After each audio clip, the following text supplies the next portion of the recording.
మరోసారి పెరిగిన సిఎన్జి ధరలు కేజీకి ₹1 పెంపంట. ఇక్కడతో ఆగే పరిస్థితి ఏం లేదు. సిఎన్జి కావచ్చు, పెట్రోల్ కావచ్చు, మీరు ₹150 అయినా ఆశ్చర్యపోక్కర్లేదు. చాలా జాగ్రత్తగా ఉండాలి. అందుకే ప్రధానమంత్రి నరేంద్ర మోదీ చెప్పారు, మనము చాలా పొదుపుగా వాడుకోవాలి అని చెప్పారు. సో ఖచ్చితంగా ప్రజలు సీరియస్గా తీసుకోండి దీన్ని. ఎందుకంటే వనరులు మన దగ్గర డబ్బులు ఉంటే ఉండొచ్చు, కానీ వనరుల్ని మనం వాడేస్తే భవిష్యత్తు తరాలకు లేకుండా పోతాయి. అలాగే పెట్రోల్, డీజిల్ కూడా ఒక 100 లీటర్లు ఉందంటే మనకు అవసరం ఉన్నా లేకపోయినా మనమే 10 లీటర్లు వాడేసామనుకోండి, అందరికీ చెందాల్సింది మనకు అవసరం ఉన్న లేకపోయినా దుబారాతో 10 లీటర్లు ఖర్చు పెట్టి నిజంగా అవసరం ఉండే వాడికి పెట్రోల్ దొరకదు. కాబట్టి చాలా సీరియస్గా తీసుకోవాలి దీన్ని. ప్రభుత్వం ఎంతో స్ట్రగుల్ లేకపోతే ఆ రకంగా ప్రధానమంత్రి నరేంద్ర మోదీ గారు చెప్పరు. దట్ ఈజ్ చంద్రబాబు అంట. That is Chandrababu, Chandrababu. నాడు కోతలు నేడు వాతలు, పెట్రోల్ డీజిల్పై మాట తప్పి మోసం చేసిన చంద్రబాబు, అధికారంలోకి వస్తే ధరలు తగ్గిస్తామని ప్రగల్భాలు, టీడీపీ మేనిఫెస్టోలోనూ ఇదే హామీ, ధరలు తగ్గించకపోగా మరింత పెంచిన వైనం, ప్రజలపై ఏడాదికి 3,600 కోట్ల పెట్రోల్ భారం, ఇతర రాష్ట్రాల కంటే ఏపీలోనే పెట్రోల్ డీజిల్ ధరలు అధికం, రాష్ట్ర ప్రజలపై అదనంగా పడే పెట్రోల్ భారం ఎలా ఉందంటే ఇలా ఉందని చెప్పేసి చెప్తున్నారు. రోజుకి ఎంత, నెలకెంత, ఏడాదికి ఎంత అని చెప్తున్నారు. సరే, బాగానే ఉంది. మీరందరూ కూడా డెఫినెట్గా చాలా పెద్ద ఎత్తున దీనికి సంబంధించి ఇవాళంట వైసీపీ ఆంధ్రప్రదేశ్లో మొత్తం కలిపి ధర్నాలు, రాస్తారోకోలు ఇవన్నీ కూడా చేస్తుందట. అయితే దీనికి సంబంధించి ఒకసారి మనం చూద్దాము. నేను కూడా దీని మీద గణాంకాలు తీశాను. ఎస్పెషల్లీ 2020 నుంచి ఆంధ్రప్రదేశ్లో పెట్రోల్ ధరలు ఎట్లా పెరిగినాయి, ఇది ఖచ్చితంగా మనం మాట్లాడుకోవడం తీరాల్సిన అవసరం ఉంది. ఇవాళ చంద్రబాబు నాయుడు గారు ధరలు తగ్గించలేదు, కూటమి ప్రభుత్వం ధరలు తగ్గించలేదు అన్న మాట వాస్తవమే, కానీ అసలు ఈ ధరలు పెంచింది ఎవరు? ఈ ఆంధ్రప్రదేశ్ కూటమి ప్రభుత్వం ధరలైతే పెంచలేదు. కోర్స్ మేము ధరలు తగ్గిస్తామని చెప్పేసి ఒకవేళ ఇచ్చిన హామీని నిలబెట్టుకోలేదు అని ఇవాళ ఒకవేళ వైసీపీ అంటే అది ఆర్గ్యుమెంట్, కరెక్ట్ ఆర్గ్యుమెంటే. కానీ అసలు దీని అంతటికీ చంద్రబాబు ధరలు పెంచేసి చంద్రబాబు ఈ రకమైన వ్యవహారాలు, ఈ రకమైన రాతలు అవసరం లేదు. ఎందుకంటే మీ బండారం అంతా బట్టబయలు చేసే డేటా ఉంది నా దగ్గర. మీరు 2019 నుంచి 2024 వరకు ఏం చేశారు, మీరు ఎంత పెంచారు, ఏ రకంగా చేశారు, అసలు ఇవాళ ఆంధ్రప్రదేశ్లో పెట్రోల్ ధరలు మండటానికి రీజన్ ఎవరు? మీరే. సో దీనికి సంబంధించిన గణాంకాలు మనం ఒక్కసారి చూస్తే కనుక 2000 సంవత్సరం నుంచి 2010 వరకు ఆంధ్రప్రదేశ్లో పెట్రోల్ ధరలు, డీజిల్ ధరలు ఎట్లా ఉన్నాయంటే 40 నుంచి 55 రూపాయలు ఉన్నాయి. 2010 వరకు, 2020 సంవత్సరం నుంచి 2010 వరకు. 2010 నుంచి 2014 వరకు చూస్తే 55 రూపాయలు ఉన్నది కాస్త 75 రూపాయలు ప్లస్కి వెళ్ళిపోయింది.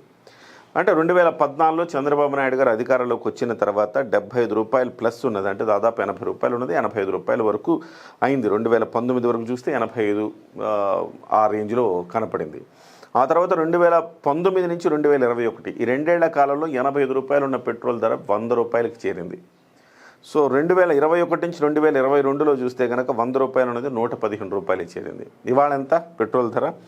ఇవాళ రాష్ట్రాల్లో పెట్రోల్ ధర ఆంధ్రప్రదేశ్లో చూస్తే కనుక విజయవాడలో 113 రూపాయలు ఉంది. అంటే గతంలో మీరు ఏదైతే వైసీపీ ప్రభుత్వం గతంలో 115 రూపాయలు ఉందో దానికంటే 2 రూపాయలు తక్కువే కనపడుతోంది. హైదరాబాద్లో 111 రూపాయలు అయితే విజయవాడలో 113 రూపాయలు, 2 రూపాయలు ఎక్కువ కనపడుతుంది. అలాగే డీజిల్ హైదరాబాద్లో 99 రూపాయలు అయితే విజయవాడలో 100 రూపాయలు కనపడుతుంది. ₹1, ₹2 వ్యత్యాసం కనపడుతుంది తెలంగాణకు, ఆంధ్రప్రదేశ్కు. సో వైజాగ్లో 112 రూపాయలే, 112 రూపాయలు, 99 రూపాయలు. వైజాగ్లో ఆల్మోస్ట్ హైదరాబాద్కి దగ్గరగా కనపడుతుంది. దీనికి ఒక రీజన్ ఉంది, చెప్తాను. అలాగే ఇవాళ మొత్తం కలిపి చూస్తే కనుక దేశవ్యాప్తంగా పెట్రోల్ ధరలు పెంచారు. దీనివల్ల ఆంధ్రప్రదేశ్లో కూడా పెట్రోల్ ధరలు పెంచారు. మనకి రష్యా నుంచి ఇండియా కొనుగోలు చేసే అవకాశం రేపటి నుంచి, ఇవాళ నుంచి లేదు. నిన్నటి వరకు గడువు అయిపోయింది. అమెరికా ఆంక్షలు విధించింది, రష్యా నుంచి కొనుగోలు చేయకూడదని. తర్వాత మళ్ళీ ఆంక్షలు సడలించి నిన్నటి వరకు కొనుక్కోవచ్చు అని చెప్పింది. ఇవాళ నుంచి అవకాశం లేదు. అంటే 2.3 మిలియన్ బ్యారెళ్ల చమురు రష్యా నుంచి మనం తెచ్చుకుంటున్నాం. ఈ యుద్ధ వాతావరణం నేపథ్యంలో ఇరాన్ నుంచి ఎలాగూ రావట్లేదు కాబట్టి రష్యా నుంచి తెచ్చుకుంటున్నాం. రష్యా నుంచి తెచ్చుకోవటం వల్ల సాఫీగానే పర్లేదు జరుగుతూ ఉంది. ఇరాన్ నుంచి రాకపోయినా ఎంతో కొంత ఇబ్బందులు ఉన్న కింద పడి మీద లేచి వెళ్తానే ఉంది పరిస్థితి. ఇవాళ రష్యా నుంచి తెచ్చుకోలేదు, ఇరాన్ మీద యుద్ధం ఇంకా ఆగలేదు. మరి ఏం జరుగుతుంది? చాలా దుర్భరమైన పరిస్థితులు రావచ్చు. 150 రూపాయలు పెట్రోల్ అవ్వచ్చు. ఇది నేను చెప్తానే ఉన్నాను. డెఫినెట్గా అది ఆ ప్రమాదం అయితే పొంచి ఉంది. మరి ఇలాంటప్పుడు మరి ధరలు ఎవరు పెంచారు ఆంధ్రప్రదేశ్లో అంటే, ఆంధ్రప్రదేశ్లో ప్రత్యేకంగా ధరలు పెంచరా.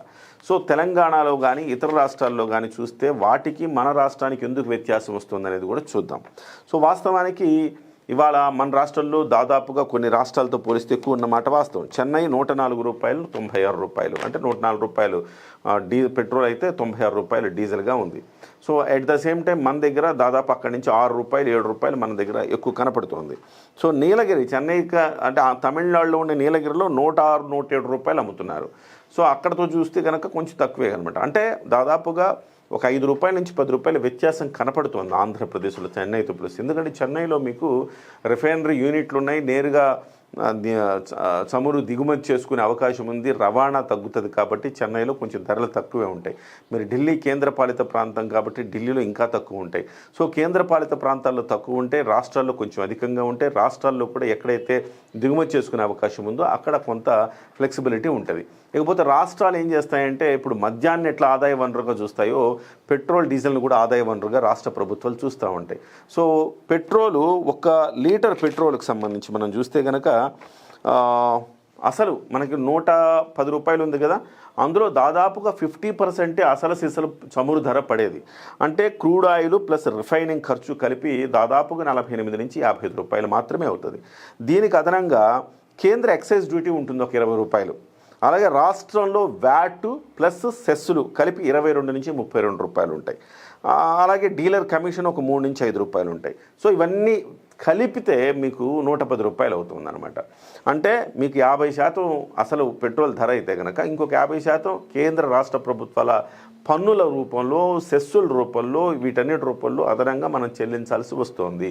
ఇది కేవలం ఆంధ్రప్రదేశే లేకపోతే భారతదేశంలోనే అంటే కాదు, చాలా రాష్ట్రాలు, చాలా దేశాల్లో, ఇతర దేశాల్లో కూడా ఇలాగా సెస్సులు, ఎక్సైజ్ డ్యూటీలు ఇలాంటివన్నీ వేస్తూ ఉంటారు. సో పాకిస్తాన్లో అయితే మనకంటే తక్కువ ఉంది, 95 రూపాయల నుంచి 105 రూపాయలు మాత్రమే కనపడుతోంది. అలాగే బంగ్లాదేశ్లో 100 రూపాయల నుంచి 115 రూపాయలు మాత్రమే ఉంది. యుఎస్ఏలో చాలా తక్కువ.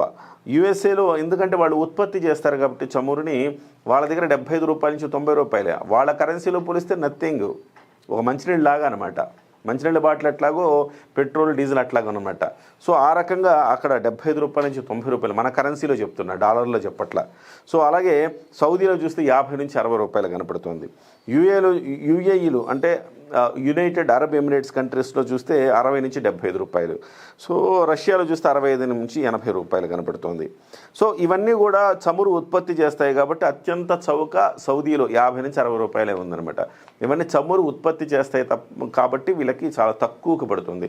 అమెరికా కూడా వాళ్ళ కరెన్సీ రేట్ ఎక్కువ కాబట్టి నిజం చెప్పాలంటే అమెరికాలోనే చాలా అత్యంత చౌక అని చెప్పాలి. 75 రూపాయల నుంచి 90 రూపాయలు అంటే చాలా తక్కువ యుఎస్ఏలో. ఇకపోతే ఎక్కువ యూరప్ కంట్రీస్లో చాలా ఎక్కువ అండి. యూరప్ కంట్రీస్లో 165 నుంచి 190 రూపాయలు ఉంది లండన్లో. అలాగే జర్మనీలో 170 నుంచి 200 రూపాయలు ఉంది. ఇవి ఎందుకు ఇక్కడ అంటే, యూరోప్లో మీకు పబ్లిక్ ట్రాన్స్పోర్ట్ని వాళ్ళు పెంచడం కోసం, పబ్లిక్ ట్రాన్స్పోర్ట్ని ప్రోత్సహించడం కోసం ఏం చేస్తారంటే పెట్రోల్ ధరల మీద ఎక్కువ సుంకాలు వేస్తారు. తద్వారా పెట్రోల్ ధరలు ఎక్కువైపోతాయి కాబట్టి పెట్రోల్ కంటే మనం పబ్లిక్ ట్రాన్స్పోర్ట్లో వెళ్దామన్న ఒక భావన వాళ్ళకి వస్తుందని చెప్పేసి వేస్తారు. ఈవెందో మనతో పోలిస్తే వాళ్ళ చౌక, వాళ్ళ కరెన్సీ విలువ మనకంటే ఎక్కువ కాబట్టి మనకంటే వాళ్ళ చౌక అని చెప్పాలి. సో ఇది వాస్తవాలు. అయితే 2000 వైసీపీ ప్రభుత్వంలో ఏం జరిగిందనేది ఒకసారి మనం మాట్లాడుకుందాం. వైసీపీ ప్రభుత్వంలో ఏం జరిగిందంటే 2014 నుంచి 2019 85 రూపాయల వరకు ఉంటే 2019 నుంచి 2021 వరకు 85 రూపాయల నుంచి 100 రూపాయలు జరిగింది. అంటే 15 రూపాయలు ఆ 2 ఏళ్లలో పెరిగింది. 2021 నుంచి 2022 మధ్య కాలంలో మరో 15 రూపాయలు. అంటే వైసీపీ హయాంలోనే 30 రూపాయలు పెట్రోల్ ధరలు ఇంక్రీజ్ అయినాయి. 5 ఏళ్లలో 30 రూపాయలు ఇంక్రీజ్ అయినాయి అని చెప్పాలి. ఇందులో ఎస్పెషల్లీ కరోనా వచ్చిందని చెప్పేసి సెస్ విధించారు జగన్మోహన్ రెడ్డి గారు. అలాగే వ్యాట్ని విపరీతంగా పెంచేశారు. గతంలో 2018లో వ్యాట్ని తగ్గించిందే చంద్రబాబు. 2 రూపాయలు వ్యాట్ తగ్గించారు చంద్రబాబు. సో జగన్మోహన్ రెడ్డి వచ్చిన తర్వాత దానికి 2 3 వ్యాట్లు పెంచారు, సెస్సులు పెంచారు. తర్వాత ఆయన అంటే వ్యాట్లు సెస్సులు పెంచడంతో దాదాపు 32 రూపాయలకు చేరింది. ఈ పాపమంతా ఎవరిది అంటే వైఎస్ఆర్సీపీది, జగన్మోహన్ రెడ్డిది మాత్రమే. ఈ పాపాన్ని కడగాల్సిన బాధ్యత నేను తీసుకుంటానన్నారు చంద్రబాబు. మరి ఆ పాపాన్ని కడగాల్సిన బాధ్యత ఇంకా చేపట్టలేదు ఆయన. అది వరకు అడిగితే బాగుంటుంది కానీ ధరబాబు అంటే ఈ ధరలన్నీ పెంచింది జగన్మోహన్ రెడ్డి గారు మాత్రమే. సో జగన్మోహన్ రెడ్డి గారు 2020లో డీజిల్ మీద 22.25% ఉన్న వ్యాట్ని 27% పెంచారు. 31% ఉన్న పెట్రోల్ మీద ఉన్న వ్యాట్ని 35.2% పెంచారు. కరోనా సమయంలో మరో 4 రూపాయల సెస్ విధించారు. ఈ రకంగా జగన్మోహన్ రెడ్డి గారు సెస్సులు విధించి వ్యాట్లు పెంచి పెట్రోల్ ధరల్ని మిగతా రాష్ట్రాలకు అందుబాటులో లేకుండా చేశారు. ఆ రోజుల్లో నాకు చాలా గుర్తు బాగా చాలామంది ఇతర రాష్ట్రాల బోర్డర్లకు వెళ్ళిపోయి పెట్రోల్ కొట్టించుకునే వచ్చేవారు. దాదాపు 10 రూపాయల వ్యత్యాసం పైనే ఉండేది ఆ రోజుల్లో. తర్వాత ఇవాళ కూడా అదే సేమ్ కంటిన్యూ అవుతుంది. అయితే దీన్ని తగ్గించాలన్న చంద్రబాబు మరి తగ్గిస్తారా లేదా? ఇంకా 2018లోనే తగ్గించిన చంద్రబాబు మరి ఇవాళ ఎందుకు తగ్గించట్లేదు? తగ్గిస్తాను అని చెప్పిన హామీని నిలబెట్టుకోవాల్సిన అవసరం అయితే ఉన్నది. సో వైసీపీకి అడిగే అర్హత లేదు. ఎవరికైనా అడిగే అర్హత ఉందంటే ఈ రాష్ట్రంలో పౌరులకు మాత్రమే అడిగే అర్హత ఉంది తప్ప వైసీపీకి అడిగే అర్హత ఎట్టి పరిస్థితుల్లో లేదు. ఇది ప్రధానంగా మనం చూస్తున్నాము. ఈ అంశాన్ని ప్రధానంగా స్పందించారు.